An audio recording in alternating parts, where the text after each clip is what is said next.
Welcome to Permission by Design, where human design meets lived experience. I'm Jacqueline, and many people also know me as the Permissionista. In every episode of my podcast, Permission by Design, we're exploring the human design charts, the stories that live inside of those charts, the insights that arrive, the moments that changed everything, and we're doing it one authentically aligned conversation at a time. In case you're wondering, yes, I am reading this from notes. This is only the second episode, and I'm cool with that.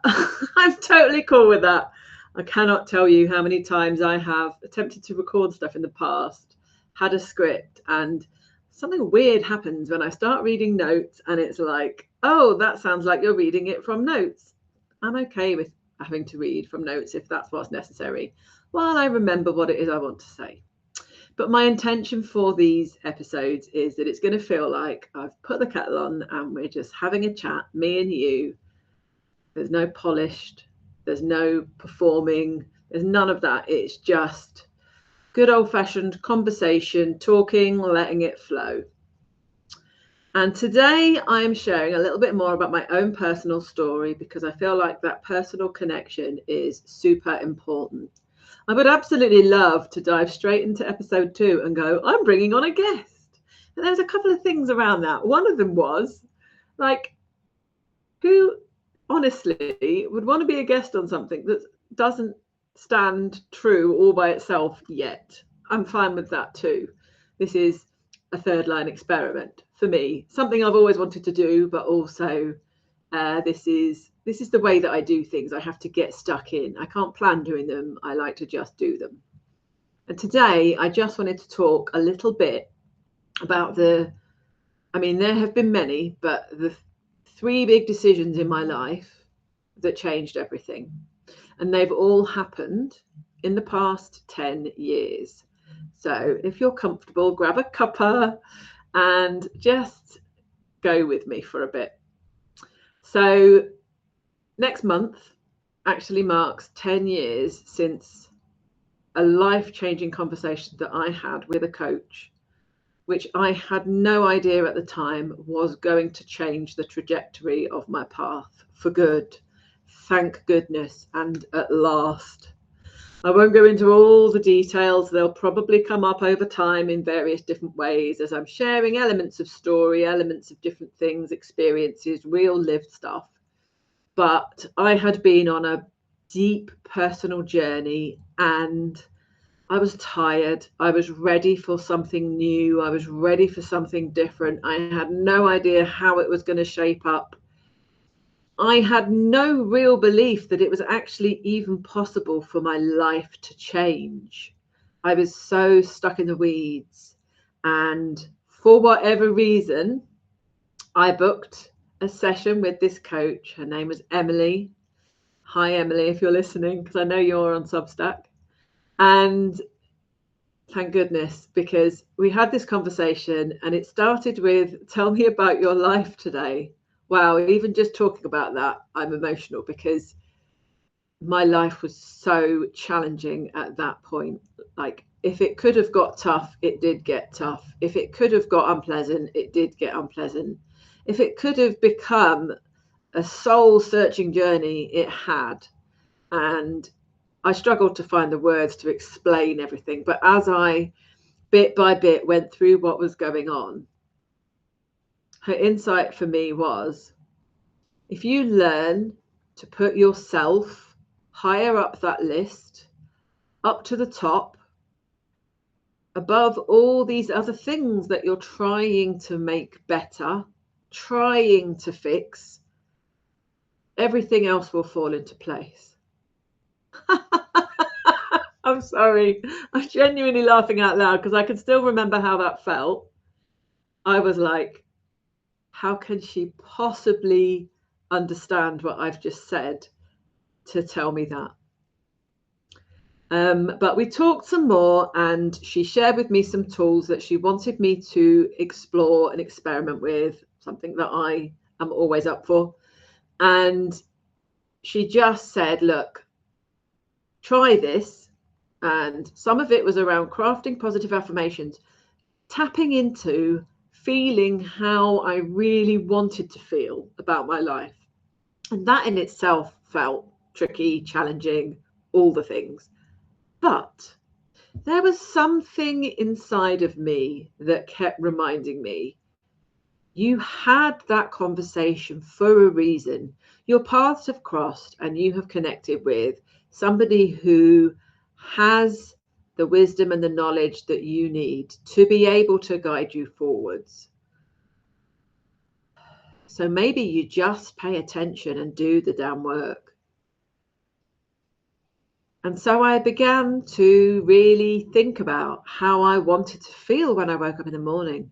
I did not want to feel like I was waking up with chainmail around me. I did not want to feel like I was walking through super glue. It was so difficult, and I was ready. And so I began by crafting these messages to myself, and I still have one of them. I believe it's still inside the bathroom cabinet, even though we've moved house since then. Inside the bathroom cabinet, reminding me that I always land on my feet, reminding me that I get to feel good and joyful and I get to enjoy my life.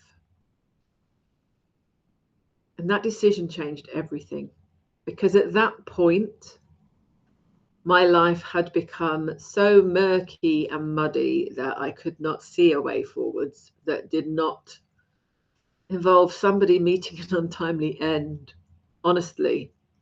And so to believe that something else might be possible took some grit and took some determination. To trust that it would all be okay. To trust that I would be okay, my boys would be okay, we would all get to just take a pause and breathe. And it was something like, I think it was about 9 weeks from that conversation, mid-August, to another conversation, late October. And it was a conversation that I knew needed to happen, but not in the way that I expected. And that's the beautiful thing about when we're ready for something, it doesn't always look how we expect. And we don't have to get caught up trying to figure it all out, trying to get to know that we've got all the answers inside of us. Sometimes we just really need to let it be what it is and trust that it will be right and we will feel good. And when I had that second conversation in the October, and I was asked the question, are we done here? I could feel the weight lift. I realized that I had an opportunity to stop trying to make it better for everybody else, to stop being the fixer, to just say yes and let it be the last time. Because if I'd had £1 for every single conversation like that had been had over several years, I would have been buying tickets for some of the biggest gigs in the world, seriously. And so because I let go of what I kept thinking needed to happen, had to happen, was the thing that was going to happen, and I just let myself move through it in a way that filled my own cup first, everything shifted. And you can probably even tell from just how I'm talking about it now, that sense of calmness, that sense of safety, that feeling of, thank God I get to move forward. And the relief was, you could picture it on my face. I would have conversations with people over the coming days after it had happened without sharing what I'd actually decided. And there was like, you high on drugs? Like, it was seriously, the relief was immense. So big that I couldn't even find the words to describe it. I was elated. It was so amazing. And it all happened because I had finally surrendered to not having to be the one to have all the answers, but following what was showing up in front of me. And it felt like the right thing. So I would just follow it. Absolutely magical. And thankfully, as a result of that, I then went on an even deeper healing journey for myself, knowing that everything that would come afterwards needed to be from a sense of me being enough, that I got to choose. And that also looked like realizing that going from relationship to relationship was not the way, was not the answer, and I needed time for me. And so I would get to see what I chose, how I chose to spend my time, my free time. For a good long while, there were plenty of trips to spas and health days and fun times with friends, just being me, just being myself, but also being real about this is what I need. Until eventually, during that following year, I was like, I'm ready for some fun now. I'm ready for something that is going to remind me again that I get to let my hair down, and it doesn't have to look like people might expect. People might expect you go dating, you meet someone, you settle down. I was just available for the fun bit. I really just wanted to let my hair down. And that was what I signed up for. So I joined Tinder. And it was actually not very long after that that I did swipe right and meet my match. And actually, he has brought so much fun into my life. We are 9 years on from that day right now.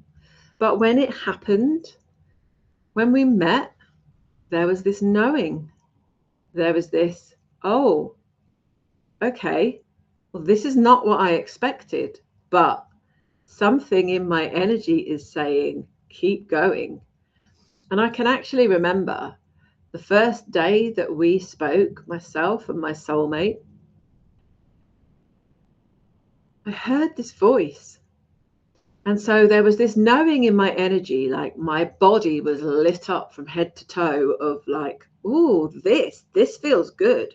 This feels fun. This feels joyful. This feels expansive. This is all the feels. That later that day, after we'd been chatting, I was just relaxing, having a soak in the bath, and I heard this voice, and this voice just said to me, what if this is what you needed? What if this is what you actually need? What if this is what you want? Maybe this is it. You might be missing something if you just hang around in the fun zone. Well, what if you can have both? What if you can have the fun and you can have the reliability of somebody that you can truly lean on, who is your healing partner for life? And let me tell you, that is exactly the journey that we have been on. We are now happily married. It's been nearly 5 years, but we have also moved together through many parts of our healing journey. Some of his expansion has come as a result of our connection with me, some of mine as my relationship with him, and it is expansive and beautiful and magical and wonderful. And yes, it's got that fairy tale ending feel, but just to be clear, what I'm not saying is the soulmate is the person who has all the solutions. But when you are fully showing up for yourself, the right people find you. And sometimes that does look like the soulmate who is there to help you claim even more of your greater, bigger, expansive self. I was very fortunate in that moment. And I have so many things to be grateful for finding my wonderful soulmate in my husband. And it was again a decision. It was a choice. It was a like, I'm following this. I'm following this feel so good factor. It feels like everything. So again, it felt like a decision that made itself. And I think that was the thing. So in so many other circumstances, there had been times where I was like, oh, is it this? Should I do this? Should I take this path? Should I follow this person? Should I go there? Dancing around the indecision disco ball and not really knowing where to look, where to place my focus, until one day, like, it just makes sense and you feel it in every part of your body. And certainly for me, as a manifesting generator, I follow the feel good stuff. Like, that is what I'm here for. So that was my second big decision. And also, again, it was something that felt like it kind of made itself, but it was a big part of the pieces of the puzzle coming together. And as we started to move forward, you know, new opportunities, more expansive thinking, all sorts of different things found their way to both us as individuals and as a couple. And it has been absolutely pivotal for the steps that I have now followed to pursuing my purpose. And again, so there have been many of these moments, and there are a couple that I want to share about. One of them is actually about my journey with human design, but I'm feeling like that is probably an episode all by itself. So that's what I'd written down I was going to share, but there was something else that just sort of popped in. So this was literally like 2016 was the big shift, 2017 was my soulmate, and then 2018. And in 2018, what happened was I was reading a book called Light is the New Black by Rebecca Campbell. Highly recommend it. Amazing book for me. One of the things that I read in this book was, if you're looking for something more, if you're trying to figure out what your purpose is, if you're trying to figure out what it is you're here for, think and feel your way back to what it was that had that for you when you were younger. And for me, it was always writing. Always. So even as a young girl of about 10 years old, I wrote this short storybook that I just wasn't for like a school project or anything. It was just something that I did because I enjoyed it. And I can remember taking it into my class and saying to my teacher, I've written a short story and I want to read it out to everyone. And they were like, sure, we'll do it at the end of class. And I got a gold star, and it was just like a fun thing. It wasn't a very PC title, I will warn you. It was called Perdita, the Pin Thin Girl. Don't ask. I mean, I know where my inspiration came from for that. However, it was like, yeah, so random, but writing had always been my thing. You would always find me reading books in the corner of the room on the carpet, or, you know, writing like great long descriptive stories instead of like answering a question, that kind of thing. Always loved my words. And I knew when I read Light is the New Black and I read that part of the book, I was like, I'm going to write a book. It's time. I'm going to write my book.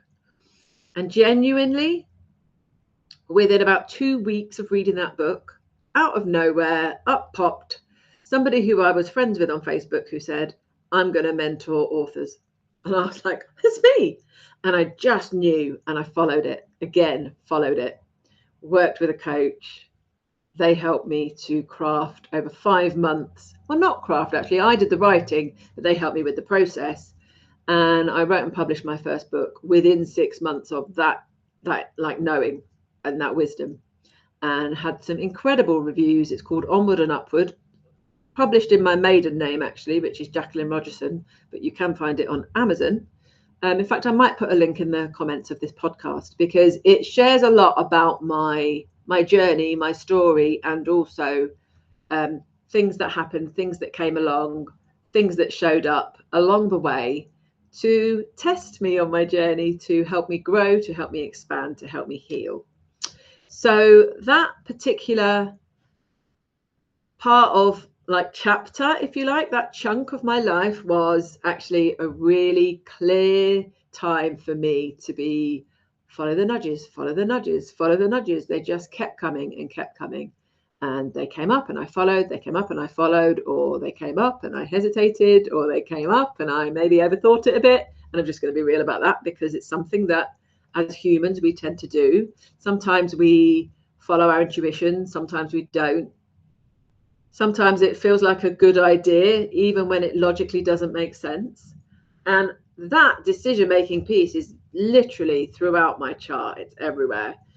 So it shows up in my defined spleen center. So that's that feeling like that in the second knowing.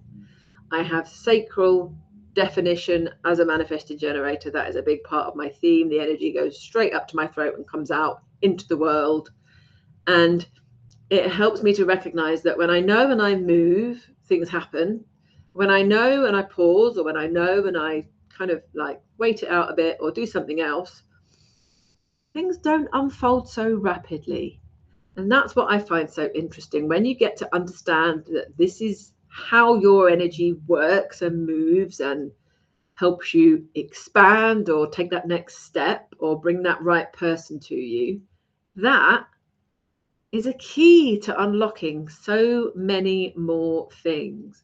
And that was one of the reasons why I wanted to share it. Not to say, in my chart it says this and this is what it looks like in my life, but to actually just tell you the stories, the real lived experiences of this is what happened, and then pairing that up with what it looks like on my chart to go, so this is what it feels like to take aligned action as a generator type, or as someone with that splenic definition, that knowing, that hit of you don't know how or why you know.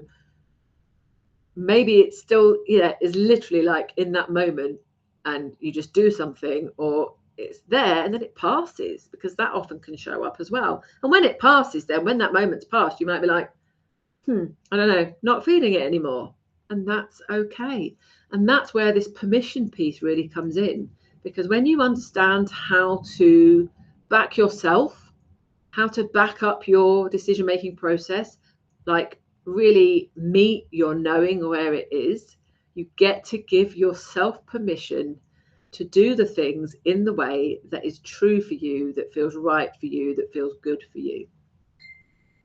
So I hope you found that really helpful and informing, giving you information, giving you embodied wisdom to be able to apply in some way. Or maybe you're like, okay, but how does this apply to my chart? In which case we have a conversation. I would love to do that. Been having just some exactly like that today, actually. And yeah, some stuff that's coming up right now is really like understanding and making sense of the journey for people who are overthinking or getting stuck in their creative process. I can absolutely help you figure out what that might look like and what you can do to move forwards. So if you've enjoyed these conversations, Permission by Design lives on Substack with my reflections, with my stories, and occasional behind the scenes peeks into the things that I'm learning.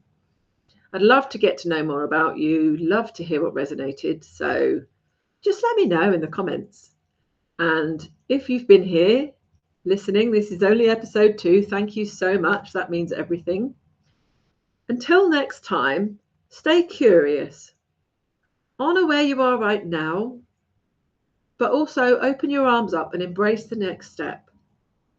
And continue in that way, making the decisions that absolutely make the difference in your life and in your world. I've been Jacqueline Kent, the Permissionista. I'll see you very soon. Bye for now.